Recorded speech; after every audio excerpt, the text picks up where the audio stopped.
threat hunting, going to different customers, going to different teams, going to different partners. There's so many different types of threat hunting, so many different types of perspective, whether it's from the inside, whether it's from the outside, whether it's proactive, whether it's reactive. What are you seeing in the trends of threat hunting?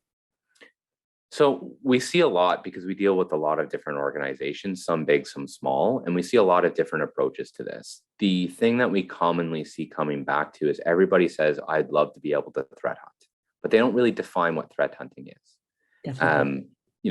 Maybe it could be a guy who just wants to troll through SIM data and look at things and make that analysis and find something. Or it could be something a little more mature where you've got, a CTI team that's identified something, new and interesting, and now you're threat hunting for it. And can that be automated? Is that people? It's kind of a spectrum in between. Where we feel that, threat hunting is really of value is outcome-driven threat hunting. And that's a bit of a misnomer because if you're threat hunting and you don't find anything, that's great. That's a great outcome to have. But if you're threat hunting and you do find something, now it becomes, what do you do with that? And the easiest low-hanging fruit for a lot of threat hunting stuff is the latest and greatest IOCs. New threat actors perform new functions every day. They're updating malware all the time. They're using new techniques and tactics. They're reading the MITRE attack framework. They're doing their own homework. They're doing their research. And so being on top of what the latest and greatest is allows you to threat hunt for those, see if they're present in your environment, but also drives knowledge into your security team about those techniques and tactics. And a great side product of this exercise is you're kind of getting a mini gap analysis every time you do it.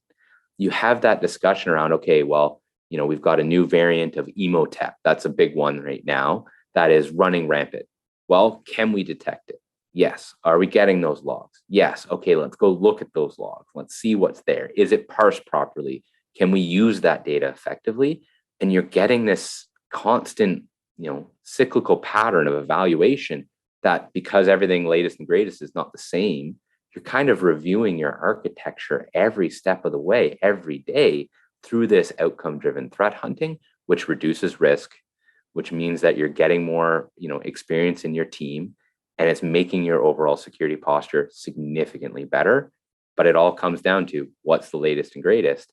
And having the ability to have a single pane to see those things, whether it be across technical blogs, whether it be across security researchers, whether it even be just, CVE announcements from vendors, having that ability at your fingertip to pull that out and then say, I'm going to work on this today is really just invaluable because then you're standardizing how people are doing it because everybody has their own slightly unique way and you're able to leverage that in a repeatable, scalable, outcome-driven way. Absolutely. Do you see teams, do you see companies and organizations actually allocating efforts to threat hunting, or is it more of an afterthought? Like, do you see actual dedicated teams doing this? So what we see a lot now and what we're talking with organizations about is really around how much time is acceptable. And that's a bit of a kind of a odd way of looking at it because it would be great if you had 5 guys who all they did was threat hunting. It would be awesome. But again, we come back to that. What's realistic? How much time is there in a day? And what are you looking for? And so what we're seeing with organizations starting to go is what is my risk tolerance around that? Because it's one thing to monitor, and that's, you have to have the foundations in play before you even look at threat hunting. And now you're starting to see people starting to dip their toes in the water. Unless you're a really mature organization that's really, got a lock on it, we're starting to see people like, okay, one thing a month. What's the one thing that we care about a month? And it can be driven by the CEO, actually. It could be driven by even the CFO who's read about a new malware in the Wall Street Journal or in some blog. You'd be surprised where these things pop up. And it allows you to focus and start to tie that back to what risks do you have in the organization? What are you looking to achieve? And it becomes a very easy way to dip your toes in and then also start to garner more resources to do it more. And it's kind of that great flywheel effect of you do it once, you get good at it, you keep going, you keep going, you keep going, and it starts to really drive a lot of outcomes, which is really great. It all comes back to risk, right? It's amazing how often it comes back to risk.